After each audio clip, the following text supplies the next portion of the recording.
ముందుగా అందరికీ వినాయక చవితి శుభాకాంక్షలు. నేనైతే మా ఇంట్లో పూజ చేసుకోలేదు. ఈరోజు పూజా విధానం అంతా అమ్మ ఇంట్లోనే. ఎంత బాగా అక్కడే ఉన్నాను. అందరూ చూడండి తప్పకుండా. గజవర పుత్ర గుజముఖర వేమయ శరణ గణేశ శరణ గణేశ శరణం శరణం శరణ గణేశ ఓ శ్రీ వాహన శరణ గణేశ అయ్యప్ప సోదర శరణ గణేశ ఓ శ్రీ వాహన శరణ గణేశ తురతల్లుల ముద్దు కుమార చరణ గణేశ చరణ గణేశ చరణం చరణం చరణ గణేశ. అందరికీ వినాయక చవితి శుభాకాంక్షలు. మరలా ఇంకోసారి చెబుతున్నాను, అందరి ఇళ్ళలో వినాయక చవితి శుభాకాంక్షలు. అందరూ ఎలా చేసుకున్నారు? బాగా చేసుకున్నారా? మంచిగా చేసుకున్నారా? నేను కూడా అమ్మ వాళ్ళ ఇంటి దగ్గర హడావిడిగా చాలా బాగా చేసుకున్నాను. సింపుల్గా అమ్మ అయితే రోట్లో వేసి పప్పు రుబ్బుతుంది.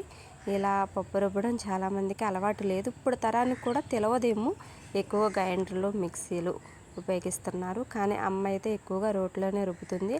అలాగే పచ్చడి కూడా రోట్లోనే చేస్తుంది. సూపర్గా ఉంటుంది కదా. గారెలకైతే పప్పు రుబ్బుతుంది అమ్మ. నేను చూస్తున్నా. పనులు స్టార్ట్ చేయాలి కదా. ఇక కుడుములు, పాల తాలికలు. ఇక వినాయకుడి పండగ అంటే అసలు హడావిడి. చిన్నపిల్లలకి పెద్ద పిల్లలకి అందరికీ హడావిడి. వినాయకుని పండగ అంటే ఎవరికి ఇష్టం ఉండదు? అందరికి ఇష్టం. ఎక్కువగా చిన్నపిల్లలకి చాలా ఇష్టం. అందులో మాకు కూడా చాలా ఇష్టం. నాకైతే చాలా ఇష్టం. అట్లాగే అమ్మ పప్పు రుబ్బేసిందని చెప్పాను కదా. ఇక గారెలు వేస్తుంది. చూసారా, వేడివేడి గారెలు తినేద్దరు రండి అందరూ.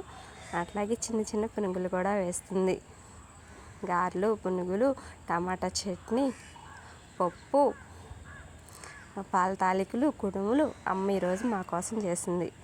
ఇంట్లో పిల్లలు ఉంటే హడావిడే కదా. అయినా మా కోసం అమ్మ ఓర్పుతో కష్టపడుతూ ఉదయాన్నే లేసి అన్ని పనులు చేసుకుని దేవుడి కాడ పూజ చేసుకుంది. చాలా బాగుంది కదా. వాతావరణం నచ్చింది కదా. కోతులు చూసారా మా ఇంటి దగ్గర హడావిడి ఎలా చేసేస్తున్నాయో. మా అమ్మ వాళ్ళ దగ్గర అయితే కోతులు, చిలకలు అన్నీ ఉంటాయి. హడావిడిగా ఉంటుంది. కోతులు వస్తాయి, చిలకలు అయితే వీడియో తీసి పెట్టా, చూసే ఉంటారు కదా. ఉదయాన్నే వస్తాయి మార్నింగ్. తర్వాత కోతులు కూడా ఇవ్వాలైతే కోతులు కూడా వచ్చేసినాయి. ఆగో అవి ఎలా వెళ్ళిపోతున్నాయి. భలే ఉంది కదా. చూడండి మర్చిపోవద్దు. అలాగే అమ్మ కుడుములు కూడా చేసేస్తుంది. కుడుములు ఎలా చేస్తుందో కూడా చూసేయండి అందరూ. ఓ అక్కో, మేము కూడా వచ్చాము ఇంటికి అనుకోవద్దు. త్వరగా వచ్చేసేయండి అందరూ. కుడుములు ఇంకేంటి ఈరోజు అందరిళ్ళలో ఏమేమి స్పెషల్ చేశారు? మా ఇంట్లో అయితే మా అమ్మ కుడుములు, గారెలు, చిన్న పునుగులు, పప్పు, టమాటా చట్నీ, పాల తాలికలు చేసింది. రైస్ వేడివేడిగా. తర్వాత మరలా వచ్చేసిన కోతులు. చూడండి, ఆ కోతి చూసాను ఎదురుగా నుంచింది. ఎలా నుంచిందో మా జామ చెట్టు దగ్గర. జాంకాయలు ముగ్గినాయి కదా చెట్టు దగ్గర తినేయడానికని ఆ చెట్టు దగ్గరే తారుతుంది. మాకైతే ఫుల్ వర్షం. మీకు కూడా వర్షం పడిందా ఈరోజు వినాయకుడి పండుగ రోజుని? మాకు కూడా వర్షం పడింది. ఏమైందో ఏంటో నా వీడియోస్కి. ఒక 10 రోజుల నుంచి సరిగ్గా వీడియోస్ తీయలేకపోతున్నా, అప్లోడ్ చేయలేకపోతున్నాను. అట్లాగే లైవ్లో ఎక్కువ మందికి సమాధానము చెప్పలేకపోతున్నాను. ఏమైందో ఏంటో. వినాయక తండ్రి, నేను ఏదైనా చిన్న తప్పులు చేస్తుంటే క్షమించయ్యా, తెలిసి తెలియక అని ముందుగా వినాయక దేవుడిని అడుగుతున్నాను. అమ్మ పూజా విధానం మొదలుపెట్టేసింది. మా ఇంట్లో అయితే 2 వినాయక స్వాములు. ఒకటి మా బాబు చేశారు, ఒకటి మా పాప చేసింది. వినాయకులు వాళ్ళే చేశారు. చూసారా, చిన్ని బుజ్జి వినాయకులు బాగున్నారు కదా. చాలా బాగున్నారు. నేనైతే వినాయకుడి పండుగ మా ఇంటి దగ్గర చేసుకోలేదు. ఈరోజు నాకు హెల్త్ బాగోలే. ఒక వారం నుంచి అమ్మ వాళ్ళ ఇంటి దగ్గరే ఉంటున్నాను. అందుకని ఇంటి దగ్గరే ఉన్నాను. అమ్మ వాళ్ళ దగ్గర పూజా విధానం ఇదంతా అమ్మ పూజ చేసుకుంటుంది. చూసారా, చాలా బాగుంది కదా. చూడడానికి కనులవిందుగా ఉంది కదా. నాకైతే చాలా ఇష్టం. ఎంతైనా అమ్మ వాళ్ళ దగ్గర కదా, సూపర్గా ఉంటుంది. మీరు కూడా అందరు చూడండి. బోరు కొట్టేస్తున్నాయి నా మాటలు. బోరు కొట్టవు.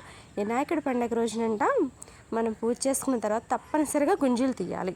అందరికీ తెలిసక్క అనుకోకుండా ఒకసారి నేను చెప్పింది వినండి. గుంజీలు తీయాలి. అట్లాగే రెండోది ఏంటంటే, మనకి అక్షింతలు ఉంటాయి కదా, ఆ అక్షింతల్ని నెత్తి మీద చల్లుకోవాలి. ఎందుకంటే మనం చంద్రుని చూస్తామంట. చంద్రుని చూసినప్పుడు అపనిందల పాలు కాకుండా ఉండడానికి కోసం మనం పూజ చేసిన అక్షింతలను మన నెత్తి మీద చల్లుకోవాలి. నేను చదువుకున్న టైంలో అయితే అసలు కథల రూపంలో చాలా బాగా చెప్పేవాళ్ళు. ఇప్పుడు చెబుతున్నారు, వింటున్నారు చాలామంది. తెలవని వారి కోసం అయితే చెబుతున్నాను. జై గణేష్ మహారాజ్కి జై, బోలో గణేష్ మహారాజ్కి జై. హెల్త్ బాగోక వాయిస్ కూడా సరిగ్గా ఇవ్వలేకపోతున్నాను, ఎవరు ఏమనుకోవద్దు. అందరూ బాగుండాలి, అందులో మనం కూడా ఉండాలని మనస్ఫూర్తిగా కోరుకుంటున్నాను. ఏమైందో ఏంటో నా ఛానల్కి సరిగ్గా ఎవరితోనూ మాట్లాడలేకపోతున్నాను, అందరూ క్షమించండి.